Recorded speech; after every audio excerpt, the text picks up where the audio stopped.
Donc je suis content parce qu'on termine par peut-être le plus important, au sens où après avoir monté des projets, après avoir dit que c'était important que l'humain soit présent à une recherche de sens, avoir évoqué le fait qu'il fallait se former. Voilà. Il peut être important, et c'est peut-être par ça qu'il faut commencer, c'est de sensibiliser les plus jeunes le plus tôt possible à cette réflexion, à cette approche sur le climat positif, voilà, comment on respecte notre mère, la nature, voilà, comment on avance avec elle positivement. Et j'ai la chance donc de présenter un projet qui me semble fondateur, fabuleux, et dont je serai un petit utilisateur, mais ça on en reviendra après. J'appelle ce projet qui est porté par Michel Savant et Myriam, voilà, et qui voilà, est en train d'être déployé à travers donc, plusieurs lieux. Donc on a la chance d'avoir Madame le ministre, si elle veut bien nous rejoindre aussi, Monsieur le maire de Cotonou. Voilà. Et puis Marie-Thérèse Laguerre, voilà, qui viendra nous expliquer de quelle manière elle soutient et parraine ce projet. Myriam et Michel, vous avez quelques minutes pour nous partager votre projet, votre ambition et la fougue que vous avez déjà mis dans le lancement de ce projet, voilà, avant de passer la parole à ceux qui vont l'utiliser voilà, sur place dans des territoires bien incarnés. Merci Eric. Merci Eric. Je crois que tu as dit le plus important. On s'interroge toujours chez E5T sur la façon d'associer les étudiants. On a commencé par les plus grands, ceux qui étudiaient dans des écoles d'ingénieurs ou de commerce. Et Michel me disait depuis un moment, mais Myriam, il faut absolument qu'on fasse quelque chose pour les enfants, parce que finalement, le monde de demain, c'est eux. On a toujours eu cette démarche solidaire de tendre la main aux plus jeunes. Et elle a fini par me convaincre, Michel, parce que c'est un magnifique projet. Elle portait cette idée d'institutrice du climat. Et une fois de plus, on a voulu montrer combien il était important de coopérer. Je sais qu'il y a un proverbe africain qui dit « Seul, on va vite, ensemble, on va loin ». Et donc, on voulait en donner une illustration. Donc, Michel, je vais te laisser raconter la genèse et de ces institutrices du climat, ce qu'on imaginerait de faire. Je vous remercie d'être présent, Marie-Thérèse, Madame la Ministre, Monsieur le maire, parce que non seulement on va le déployer en Afrique, ce projet, mais Eric vous l'a dit, il sera aussi certainement déployé dans des écoles en France en même temps. Et je crois que ce sera une magnifique façon d'avoir une solidarité entre ceux qui ont trop dépensé d'énergie et ceux qui demain doivent avoir accès à l'énergie en conscience. Merci Michel, et je te passe la parole. Merci Myriam, bonjour à vous tous. J'ai essayé d'écouter un maximum aujourd'hui, mais je me disais, on aurait dû faire venir une petite classe de CP, quelques enfants dans le coin. On leur aurait dit, vous restez bien sages, vous aurez la parole à la fin. Et je me disais, mais pour qu'ils puissent comprendre plus tard ce dont vous avez parlé, qui est important, essentiel pour l'avenir de la planète et de nous tous, il faut quand même qu'on commence assez tôt. Alors l'histoire, elle est toute simple. Je me trouve dans une conférence avec Jacques Attali pour Planète Positive, et je croise le docteur Mukwege qui nous fait donc tout un speech sur effectivement son bien-être, c'est de réparer les femmes, les jeunes filles livrées à elles-mêmes qui ont été victimes de prostitution ou autre. Et je lui pose la question, mais une fois qu'elles sont réparées, que deviennent-elles ? Il dit, elles repartent à la rue. J'ai dit, on peut pas accepter ça. Enfin, c'est une hérésie. Vous les réparez, vous les soignez, mais il faudrait qu'on trouve quelque chose pour leur redonner de la dignité. Alors c'est vrai que mon combat pour les femmes, que ce soit avec Myriam, avec tant d'autres dans cette salle, est important, mais il fallait trouver quelque chose. Alors c'est vrai que j'ai eu la complicité de Myriam, parce qu'elle m'a entendue, elle m'a réentendue, elle m'a re-entendue, mais elle était confiante par rapport à ça, mais il fallait trouver l'étincelle pour avancer. Et j'ai surtout eu la confiance de Mariatou Koné. Mariatou, qui était précédemment ministre de la Solidarité en Côte d'Ivoire, et elle était confrontée à ces jeunes filles qui étaient livrées à la prostitution, qui étaient livrées à des grossesses non désirées, souvent par viol ou autre. Et on a travaillé ensemble. Et le jour où elle a été nommée ministre de l'Éducation nationale, je dis, on a trouvé le support. Il faut que nous ayons un site pilote, donc la Côte d'Ivoire, et Mariatou est maire d'une ville de 30 000, alors j'ai appris 30 000 électeurs, donc c'est très important aussi. Mais ces électeurs vont venir des jeunes électeurs et des jeunes électrices. Et on s'est dit, il faudra qu'on forme des jeunes filles pour aller expliquer dans les maternelles, dans les primaires, qu'est-ce qui se passe au niveau de la planète? C'est quoi le changement climatique? Pourquoi on parle tant du changement climatique, mais on ne parle pas, on n'aide pas sur la pauvreté, sur ces populations qui traversent des territoires entiers à cause de la désertification, à cause de tous ces problèmes de guerre d'ailleurs. Et on pourrait former des filles je dis des filles parce que c'est elles qui sont les plus sensibles et plus violentées à ça. Puis moi, je me suis rendu compte, on parle français à Abidjan, la francophonie, on parle français dans beaucoup de grandes villes de Côte d'Ivoire, mais il y a aussi des dialectes. Et ces jeunes filles qui sont en contact avec ces mômes dans les écoles pourront leur parler avec leur dialecte pour qu'ils comprennent ce qui se passe. Et donc, nous avons été contactés par l'UNESCO pour pouvoir essayer de développer ce processus. Les institutrices du climat, ce n'est plus un slogan, ça va être une réalité. Myriam l'a dit, on pourrait le faire en France. On doit le faire en France. Parce que pour former ces jeunes filles en Afrique, mais il y a aussi des écoles entières à former en France. Alors on a lancé un premier éclat, je dirais, avec Myriam et Diana et la Fondation. C'est un concours de dessin entre une école en France, je crois que c'est Sartrouville, je crois. Tout à fait. C'est ça. Et une école à Mayo, en Côte d'Ivoire, dont la maire de Mayo vous salue, même si elle n'a pas pu se rendre à La Rochelle, elle l'aurait bien fait si elle en avait eu le temps. Et ce concours de dessin s'adressait aux enfants. Et nous avons eu des choses merveilleuses. Les premiers dessins, les mômes de Mayo copiaient les dessins des livres, sans se poser de questions. Puis quand une ou deux jeunes filles est arrivée pour leur dire « Non mais attendez, on vous parle du changement climatique, qu'est-ce que ça vous évoque ?» On a vu des choses magnifiques. Je ne sais pas si on les montrera peut-être à l'écran, puisqu'ils ont été dévoilés. Mais donc, il faut continuer là-dessus. Et tous vos travaux qui sont essentiels pour le devenir de la planète, qui sont en alerte permanente vis-à-vis des populations, nous devons de l'expliquer aux enfants.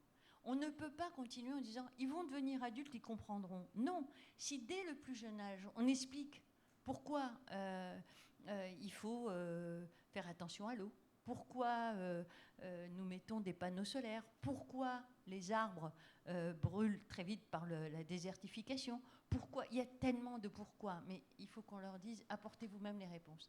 Donc voilà, c'est notre petite histoire qui, j'espère, continuera longtemps. Le maire de Cotonou, il va être sollicité, vous inquiétez pas. Alors les photos, on les retrouvera sur le site et sur la plaquette, puisque c'est l'évolution qu'on aura naturelle du projet, qui va petit à petit grandir au fil des années avec les bonnes fées qui se sont penchées sur le berceau. Et voilà, vous allez nous dire tout de suite un mot.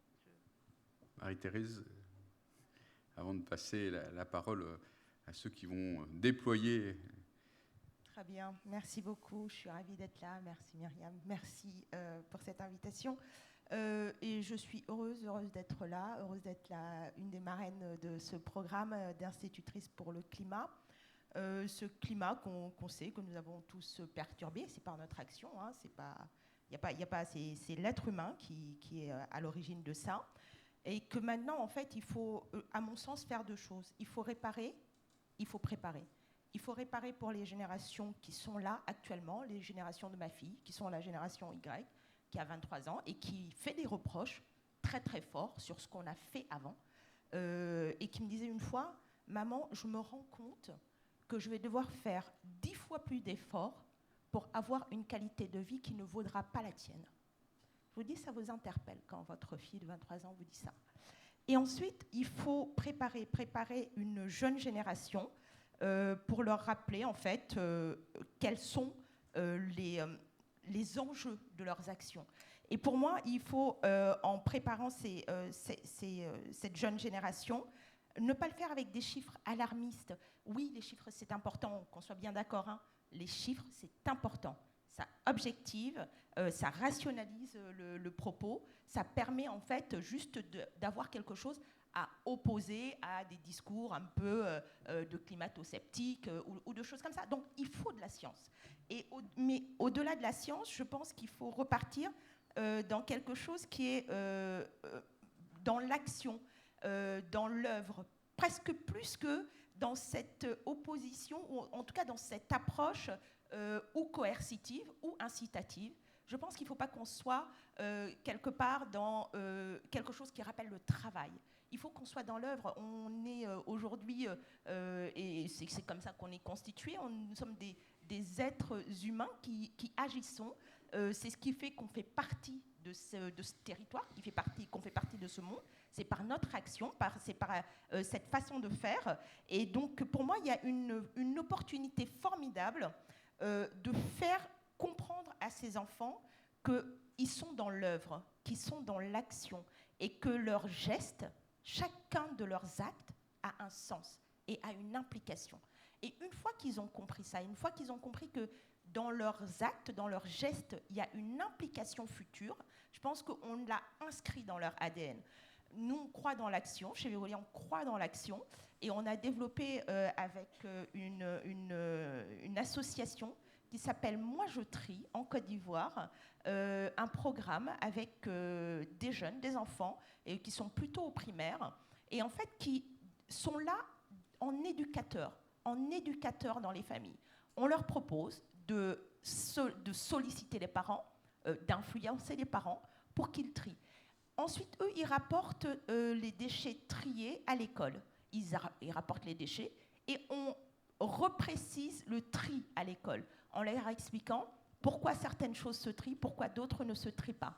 Et à partir de là, en fait, ils rapportent cette association forme des agents municipaux à la collecte et donc à la revente de ces tris auprès des intermédiaires de ce qui sont dans la transformation du déchet. Et les sous qu'ils récoltent viennent juste servir à des projets qui sont leurs projets d'école. Donc pour moi, il y a dans cette action-là une œuvre, et que c'est dans l'œuvre qu'on se comprend, c'est dans l'œuvre qu'on se projette, c'est dans l'œuvre qu'on a du sens. Et je pense que le sens est fondamental pour que les enfants deviennent juste des acteurs naturels. Ce n'est ni douloureux, ni pénible, c'est juste naturel.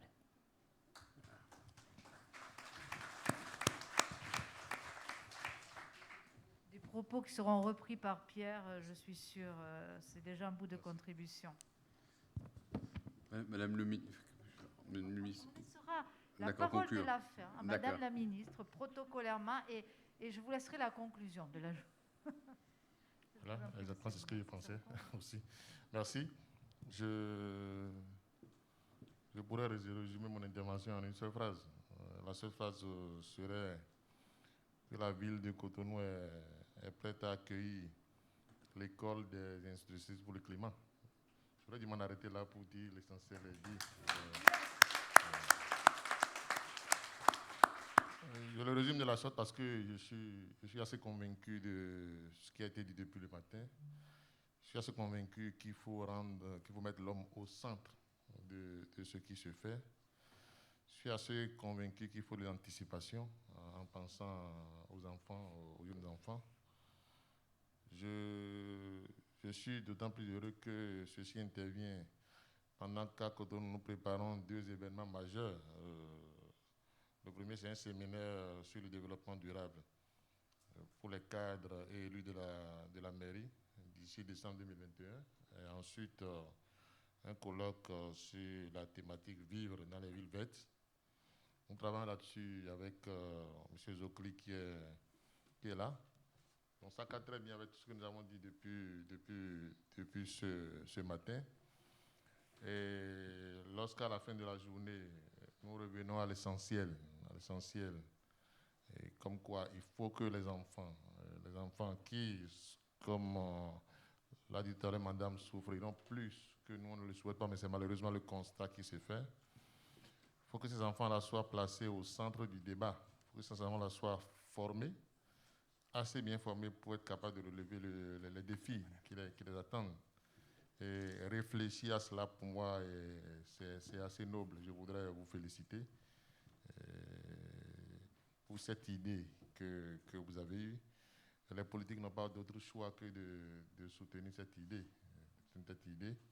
de faire en sorte que, au niveau de nos villes, parce que pour moi, le développement bien territorial, c'est sur les territoires que le développement s'opère. La lutte contre le changement climatique ne saurait être une incantation. Il y a des réalités qu'il faut vivre au niveau de nos communes, au niveau de nos quartiers, etc. etc. C'est beaucoup moins dans les livres que sur le terrain. Donc, il faut qu'à terre que nous sommes, nous puissions travailler à cela, nous puissions être en synergie d'action avec vous pour que ces objectifs puissent être atteints. Je reviens à ce qu'il a dit au début, bras ouverts, Cotonou vous accompagne, la ville de Cotonou est prête à accueillir l'initiative. Je vous remercie.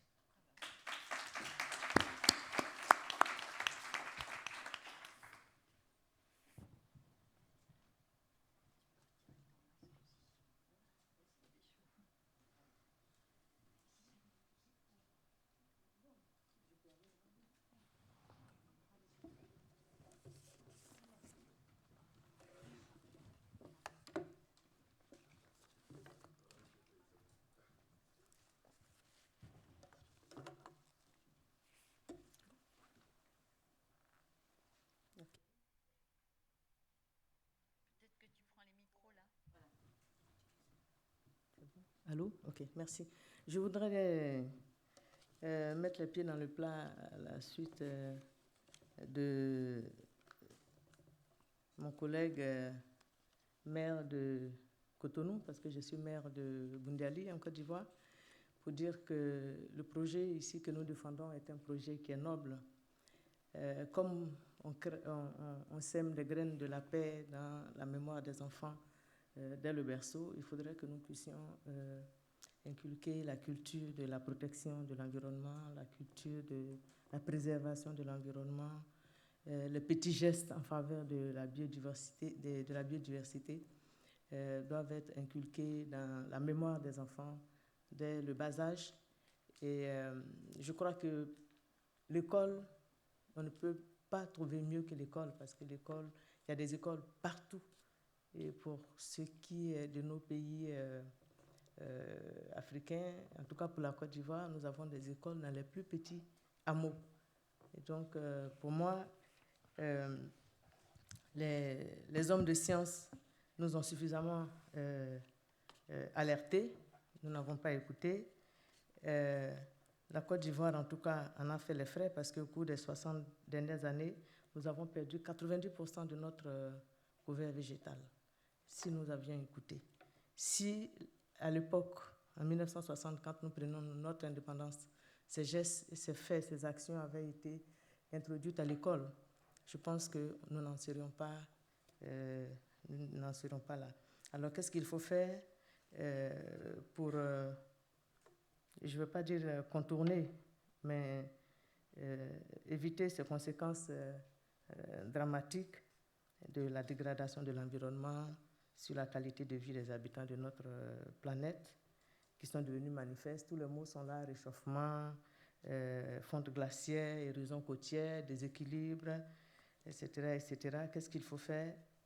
Nous devons mutualiser nos efforts. Désormais, essayer de mutualiser nos efforts, mutualiser nos intelligences, j'allais dire mutualiser la solidarité internationale. Et c'est pour cela que la Côte d'Ivoire a été heureuse de porter ce projet, d'accueillir ce projet et de l'expérimenter déjà dans le secondaire. Mais comme je l'ai dit, c'est dans le berceau que cela se passe, et donc c'est avec les enfants, dès le préscolaire que notre action se fait. C'est vrai qu'il y a beaucoup de projets qui sont expérimentés. Michel a parlé du projet de Maillot, il y a le projet École verte. Nous avons plusieurs partenaires, mais avec le Fonds vert, c'est un projet qui va s'étendre sur l'ensemble du territoire, et le projet École des institutrices pour le climat est pour nous un projet qui est en adéquation avec la vision du gouvernement ivoirien qui est déjà inscrit dans ce projet, avec pour objectif de faire du canal de l'école, particulièrement de l'école primaire, préscolaire et primaire, un outil d'éducation à la culture environnementale. L'école, avec les institutrices en première ligne, est capable de créer cette conscience que nous recherchons et cette culture environnementale indispensable au développement durable qui implique les collectivités territoriales, d'où la présence de monsieur le maire. Les institutrices peuvent être des vecteurs de nouveaux comportements à travers plusieurs outils pédagogiques, didactiques, plusieurs activités, mais j'insiste ici sur le fait que ce sont des activités qui pourraient être menées sans juger, sans culpabiliser, l'a dit tout à l'heure, vraiment naturellement, avec des petits gestes qui sauvent, des petites actions qui sauvent. Et j'ai plusieurs activités que je pourrais citer comme expérimentation que nous avons, mais bon, je préfère ne pas allonger le temps et terminer par dire que le seul prix à payer, le seul prix en tout cas, c'est l'engagement de chacun de nous, ici présent et ailleurs. Quand je dis l'engagement de chacun de nous, c'est ça qui va constituer l'engrais pour les politiques, les financiers, les chercheurs, tous les décideurs. Engageons-nous et je ne dirais pas que nos problèmes en matière de climat seront achevés, mais ces problèmes, de mon point de vue, vont largement diminuer. Bleu ouverte, l'école nous aidera dans l'action et en toute conscience, je vous remercie.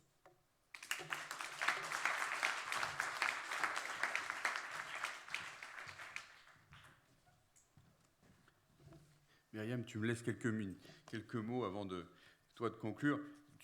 On a parlé d'engagement, on a parlé de comportement. Je crois que quand tu es venu voir l'école de Sartreville, donc l'école Espérance Banlieue, qui va participer à ce projet-là, tu as été très touché de voir en quoi les élèves, les uns par rapport aux autres, étaient responsabilisés et donc collectivement, finalement, se mettaient en mouvement par des actes sans moralisme mal placé.